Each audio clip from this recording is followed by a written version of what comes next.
Banyak cara yang dilakukan agar lolos dari pemeriksaan ganjil genap oleh petugas, salah satunya dengan mengganti plat nomor polisi dengan nomor yang sama. Dari titik checkpoint Rainbow Hill, petugas Atlantas Polres Bogor berhasil mengamankan 2 unit sepeda motor dengan plat nomor polisi yang sama.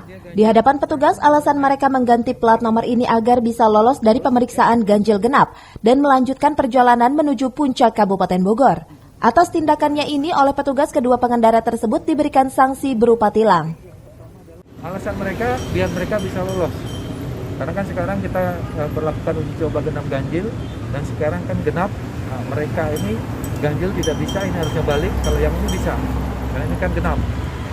Itu kemudian kita mau tidak mau kita tindak, kita cek betul STNK-nya dan tadi sudah ada STNK-nya, jadi kita pasalnya yaitu 280, kita tidak bisa memasang tanda nomor kendaraan, kita tilang dua-duanya karena salah satu dua-duanya tidak ada. Pas kita cek dua-duanya tidak ada sehingga dua-duanya kita tilang.